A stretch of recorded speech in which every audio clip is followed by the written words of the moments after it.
qui est frappant lorsqu'on vit aux États-Unis, c'est dans le rapport avec les armes à feu, c'est de voir quel tabou régit le rapport des Français avec l'arme à feu. On le voit de la part des États-Unis. Dans mon expérience, la première fois que j'ai vu une arme à feu, ça a représenté pour moi en tant que Français un choc, la sensation de rentrer dans un monde sulfureux, parallèle, criminel. Aux États-Unis, ce tabou en soi, cette réticence psychologique, elle n'existe pas vraiment. L'arme est omniprésente, du moins elle n'est pas forcément visible dans la permanence, mais elle est considérée comme un élément d'un droit personnel à l'autodéfense. Elle représente aussi, d'un point de vue identitaire, l'idée que la société américaine a précédé, d'une certaine manière, la création de l'État. C'est un instrument qui même incarne, si je puis dire, la liberté individuelle, la protection personnelle, et de plus en plus, je le vois, je l'ai vu ces dernières 10 années, un pied de nez à l'autorité de l'État. Il y a un refus de plus en plus clair des porteurs d'armes à feu de se plier aux joues de l'État, aux injonctions de l'État. On rentre avec l'arme à feu. Surtout de l'État fédéral. D'autant que l'État local ou les autorités locales se trouvent démissionnaires sur ce genre de sujet.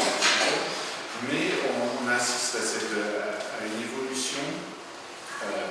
Maintenant, le tabou serait plutôt aux États-Unis de toute personne condamnant l'arme, parce qu'on passe à ce moment-là dans un cadre plutôt politique, l'idée que si on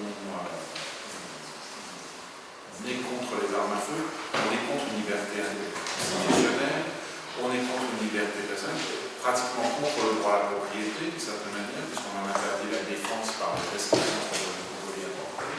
Donc ça, c'est cette évolution politique que j'ai pu voir ces dernières années, avec un point culminant extraordinaire qui a été les années 95-96, au cœur de la présidence Clinton, lorsque l'idée du complot international et du complot fédéral, en particulier du complot de l'État, pour la prohibition des armes à feu, est devenue, s'est généralisée dans la population américaine, est devenue un des grands éléments du populisme, de la révolution conservatrice du milieu des années 90.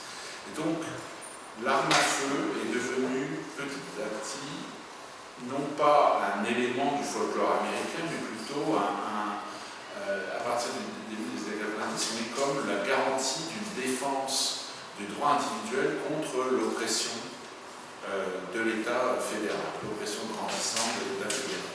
Et ça, on voit, oui, et un des points culminants, vous parlez du milieu des années 90, c'était l'attentat de Oklahoma City en 1995, dont certains se souviennent peut-être, cet immeuble fédéral qui avait été, que Timothy McVeigh avait fait sauter.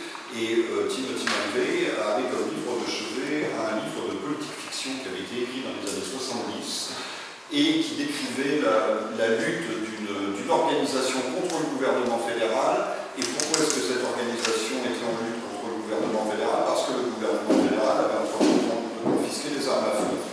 Et donc ce roman a été écrit dans les années 70, l'action se passait dans les années 90, et en 1993, le gouvernement Clinton a fait voter une loi, la loi Brady, qui mettait en place un contrôle des antécédents psychiatriques et judiciaires des acheteurs d'armes.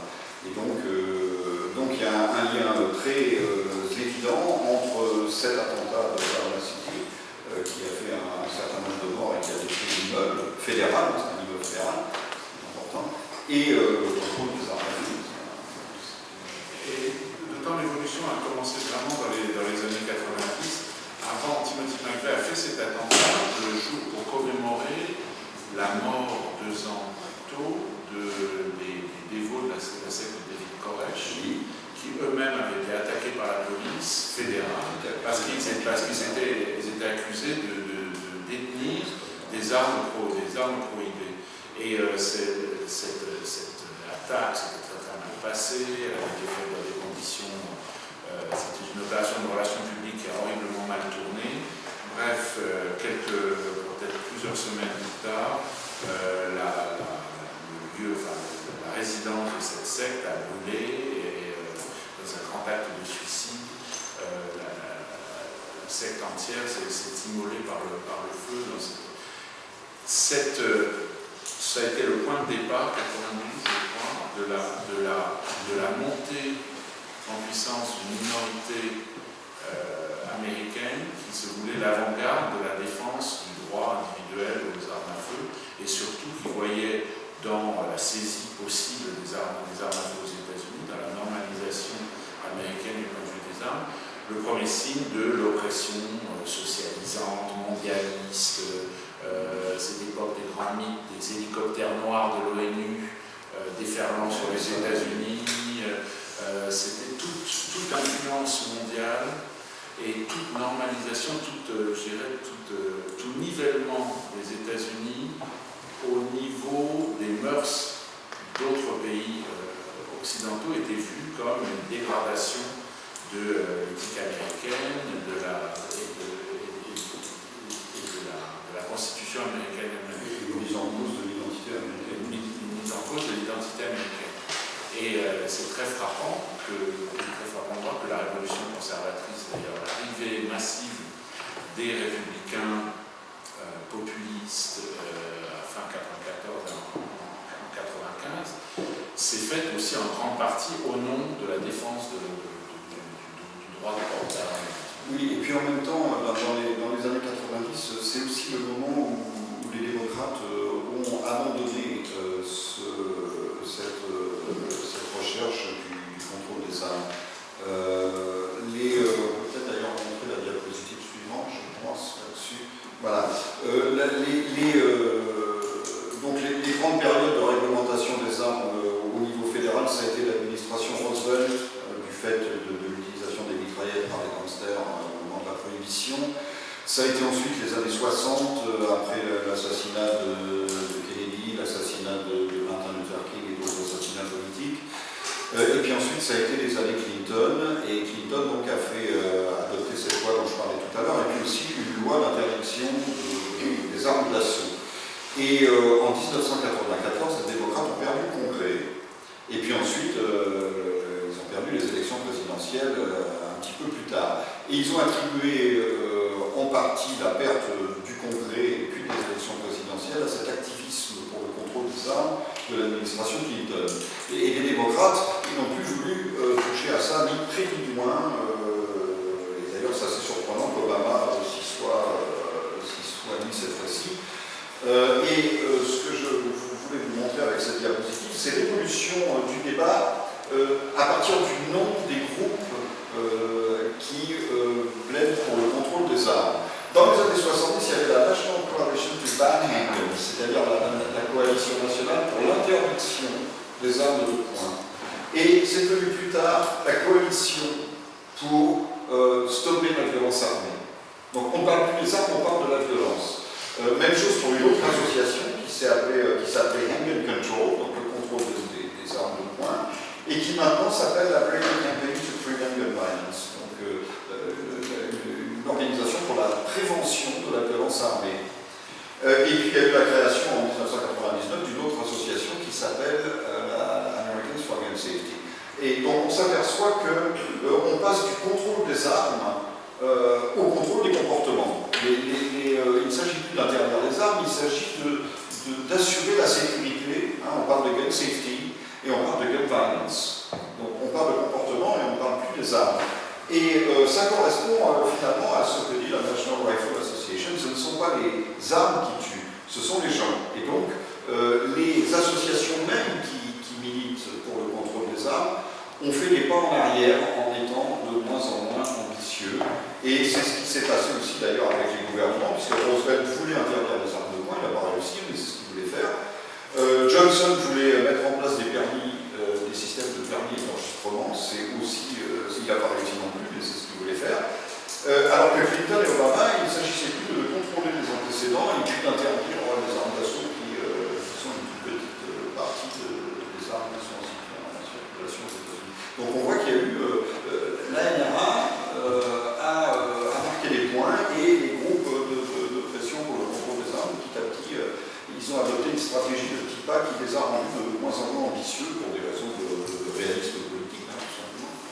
D'ailleurs, la première restriction sur les assault weapons, sur les armes d'assaut, le Brady Bill, il a fallu 10 ans. Et 10 ans, qui était Brady? Brady était le grand communicateur de la Maison-Blanche sous Reagan, qui avait été blessé grièvement lors de l'attentat contre Ronald Reagan. Il a fallu que Ronald Reagan soit l'objet d'un attentat pour qu'on légitime tout le spectre politique l'idée future d'une réglementation, voire une réglementation raisonnable sur les armes, sur la culture de libre port des armes à feu. Or, il a fallu une dizaine d'années pour que ça se produise. Et évidemment, ensuite, à partir de 1994, avec l'évolution politique, avec cette forme d'hystérie politique et de récupération du droit au port d'armes par les républicains, cette loi est tombée en désuétude et n'a pas été renouvelée, n'a pas été prolongée 10 ans plus tard. Donc on se retrouve maintenant aux États-Unis dans une situation d'entre-deux où on en est maintenant à notre troisième attentat ou crime, meurtre collectif avec l'usage de ces armes, de ces assault weapons. Et il est toujours impossible maintenant, malgré le drame, de revenir à une réglementation qui pourtant avait été considérée comme normale en 1994. Même ces attentats sanglants, Aurora, Columbine, Newtown, ces trois éléments ne peuvent même pas constituer un élément, je dirais, rassembleur de la population autour d'un débat ou de mesures raisonnables, peut-être symboliques, de contrôle des armes les plus puissantes. Alors, ce qui est un peu compliqué, c'est le terme même de raisonnable, parce qu'on s'aperçoit que les Américains sont majoritairement pour le contrôle des armes. Sauf que lorsqu'on rentre dans le détail, lorsqu'on leur parle d'interdiction, ils ne sont plus majoritairement pour l'interdiction. Ils sont majoritairement pour le contrôle des antécédents.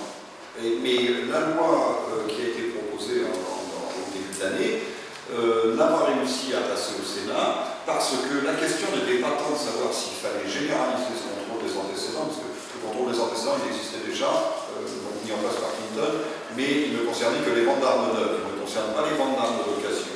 Donc l'idée était d'étendre ce contrôle des antécédents aux armes de location. Et il y avait 80% des Américains qui étaient en faveur de l'extension de ce contrôle des antécédents. Et pourquoi ça n'est pas passé? Parce qu'avec le contrôle des antécédents, il y avait l'idée d'un enregistrement de ces ventes d'armes de location. Et la National Rifle Association a présenté l'enregistrement de ces transactions comme le premier pas vers la confiscation. Et donc, du coup, ça n'est pas passé. Et à chaque fois, c'est un petit peu ce qui se passe, c'est de savoir qu'est-ce que c'est qu'une mesure raisonnable. Oui, et aussi, qu'est-ce que c'est. J'ai entendu une personne de la NRA, proche de la NRA, il y a quelques temps, dire qu'en fait, les droits civiques, maintenant, la lutte des droits civiques, n'était pas vraiment pour les minorités, mais s'appliquait parfaitement, avec beaucoup plus d'efficacité aux porteurs d'armes à feu. Le droit de port d'armes est devenu le droit civique par excellence. Je dis d'ailleurs les mêmes techniques, il y a un État, il me semble que c'est le Missouri, si je ne me trompe pas, qui a adopté une loi, qui est le gouvernement a mis son veto, donc elle a pas été adoptée, mais elle risque de l'être. De toute façon, elle sera inconstitutionnelle, c'est plus de la communication qu'autre chose, mais une loi qui, de nullification, d'annulation des lois fédérales. C'est-à-dire que les agents fédéraux qui feraient appliquer des lois sur les armes au Missouri seraient hors la loi et pourraient être condamnés. Ce sera évidemment non constitutionnel, donc elle ne sera jamais mise en œuvre. Mais c'est une technique qui avait été utilisée au temps des... c'est aussi un point de vue qui, ces derniers temps, ces dernières semaines, est utilisé et mis en avant par 22 États qui refusent une loi fédérale interdisant les achats d'armes d'assaut par les jeunes de 18 à 20 ans. L'idée est de réduire ou de limiter le droit d'achat de ces armes à 21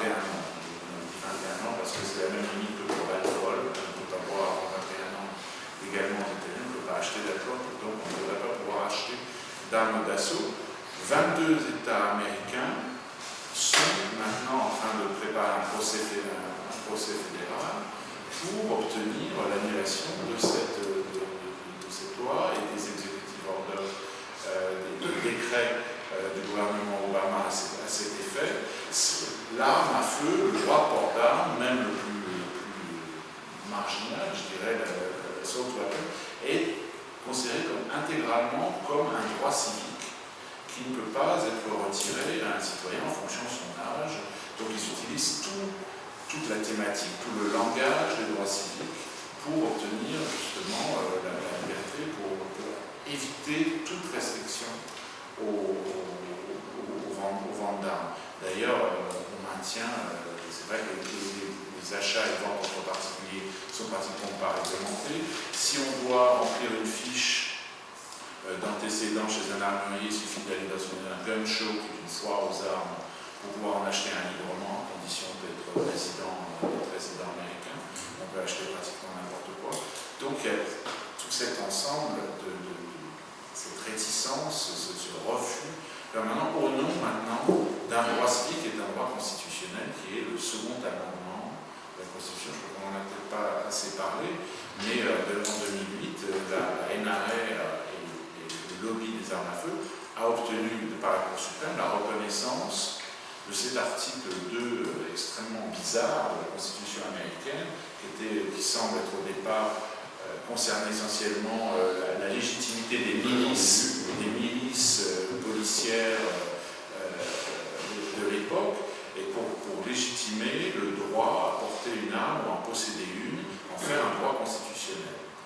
Oui, alors que la Cour suprême ne s'était pas exprimée sur le deuxième amendement à la Constitution. Il est très court, il fait 27 mots. Il dit, d'ailleurs il y a le même nombre de mots dans le second amendement à la Constitution qui est le nord il dit une milice bien administrée étant nécessaire à la sécurité d'un État libre, le droit du peuple à détenir des armes à les porter ne sera pas entravé. Donc la Chambre of Association a gardé la deuxième partie de l'amendement. Le droit du peuple à porter des armes ne sera pas entravé. Alors en plus c'est le mot people en anglais qui a deux sens, puisqu'il peut vouloir dire les gens, c'est ce qu'il veut dire habituellement, mais il peut aussi vouloir dire le peuple comme entité. Alors ce que disaient les gens qui étaient partisans du contrôle, ils disaient ce mot people, il faut le comprendre comme peuple, le droit du peuple dans son ensemble. Et il l'interprétait de cette manière-là parce qu'il y avait la première clause qui disait une milice bien administrée étant nécessaire à la sécurité d'un État libre. Alors une milice, ça veut dire une armée de réserve en réalité. Donc ça signifie que chacun des 50 États fédérés, je ne veux pas ratification des 350, mais des 50 aujourd'hui, chacun des 50 États fédérés peut entretenir une armée de réserve, ce qui permet de faire contrepoids à une armée fédérale qui de surcroît aurait fait une armée de métier d'ailleurs. Donc c'est une question de fédéralisme en quelque sorte. Et c'est l'argument qu'avançaient donc les partisans du contrôle qui disaient non, le droit aux armes c'est pour que chaque État, le Missouri, le Mississippi, etc., ait le droit d'avoir une armée, et c'est comme ça qu'il faut l'interpréter. Et la Cour suprême ne s'était pas du tout exprimée là-dessus, c'était exprimé en 1939, mais l'arrêt était illisible et n'interprétait pas en fait le second amendement. Et puis ni les partisans du contrôle, ni les partisans du droit aux armes ne tenaient spécialement à ce que la Cour suprême s'exprime là-dessus, parce qu'ils ne savaient pas ce que la Cour suprême allait dire. Donc c'était risqué pour les uns comme pour les autres. Mais finalement, la Cour suprême s'est saisie d'un cas en 2008 d'un policier de la ville de Washington qui avait donc le droit d'avoir une arme pendant son service et qui voulait pouvoir la garder chez lui le reste du temps. Et les lois de la ville de Washington, les inspecteurs canadiens, interdisaient cela. Et donc ce cas est arrivé devant la Cour suprême, et la Cour suprême a dit ce que j'ai dit tout à l'heure, c'est-à-dire qu'elle a déclaré que le second amendement ouvrait bien un droit individuel aux armes à feu, et elle a précisé, et entre autres pour l'autodéfense. Et l'autodéfense c'est quelque chose de très important aux États-Unis, puisque les codes pénaux de la plupart des États, probablement tous les États, en tout cas par exemple dans l'État de New York, c'est le Texas, vous donne l'autorisation de tuer une personne qui est entrée chez vous pour commettre un délit. C'est-à-dire qu'un cambrioleur qui rentre, qui menace de s'emparer de votre votre télévision ou de votre ordinateur, vous avez le droit de lui tirer dessus, même s'il n'y a pas de menace physique. C'est ce qu'on appelle la doctrine du château, la Castle Doctrine, qui vient du droit anglais, qui est que l'homme est roi, la maison d'un homme est son château, et l'homme est roi en ce château. Et donc, il a le droit de vie ou de mort sur une personne qui viendrait commettre un délit. Et ça, c'est vrai, c'est pas le Far West, hein, c'est vrai dans l'État de New York. Donc, on est très loin du Far West. Hein. Et la National Rifle Association a milité pour étendre encore le droit à l'autodéfense. Ce droit de cette doctrine du château, c'est vrai dans le domicile. Mais dans tous les lieux publics, la loi traditionnelle, c'est la duty to retreat, le devoir de battre en retraite.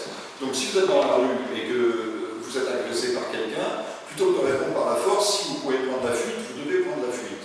Et d'utiliser l'arme en dernier ressort.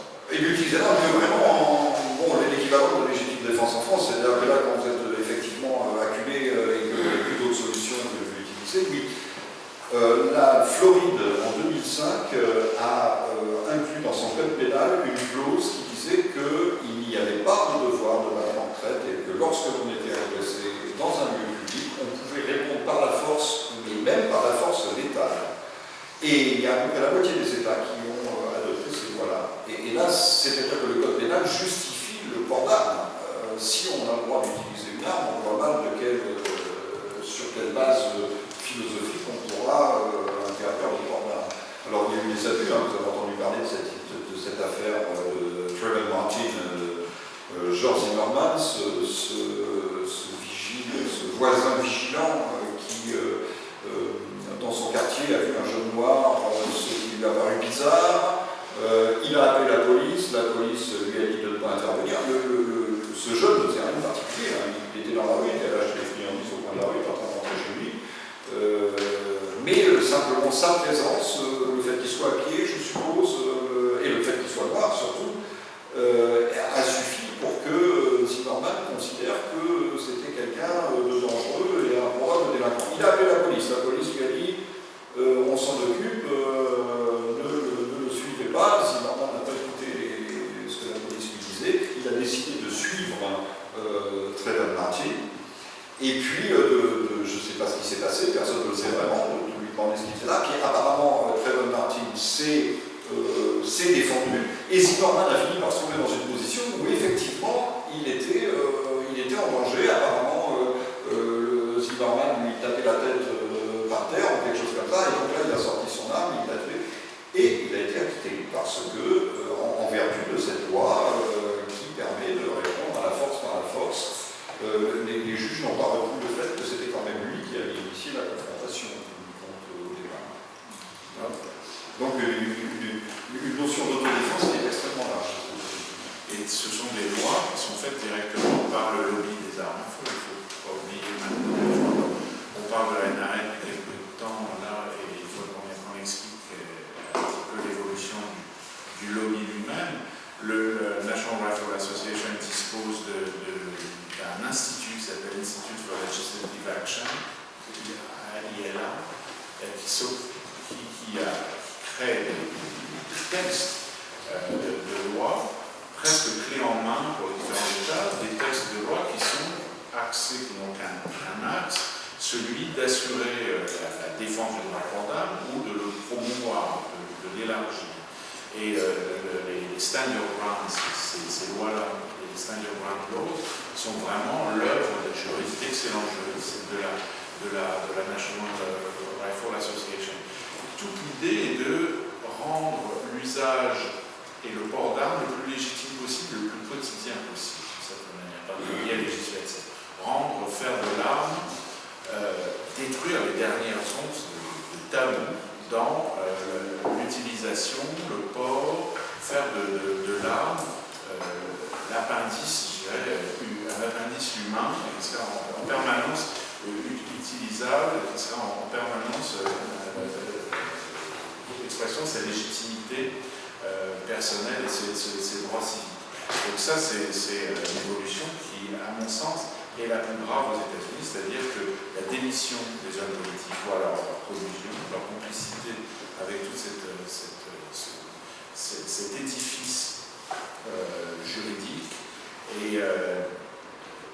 jurés dans l'affaire Zimmermann, dans l'affaire Trayvon Martin, n'avait d'autre choix de certaine manière que d'acquitter Zimmermann. Donc son cas était, les jurés, bien que, on pourra discuter très longtemps de leur racisme et autres, mais dans les faits, ils n'avaient d'autre choix au regard de la loi que de considérer que Zimmermann avait utilisé son arme pour des conditions décrites par la loi. Et il n'avait vraiment pas d'autre choix. Donc là, on se retrouve de plus en plus dans un édifice, pourquoi de plus en plus verrouillé. Et pourquoi ça tient aussi, on peut en parler à un moment où on en a des questions, je pense que c'est comment la NRA a obtenu, comment un lobby peut avoir obtenu un tel pouvoir aux États-Unis. Est-ce que c'est l'argent vraiment? Est-ce que c'est la capacité de mobilisation des militants? Est-ce que c'est la rançon de la déficience du système politique américain ou de l'indifférence ou de l'abstention électorale? On a énormément d'aspects de ce point de vue, mais voilà.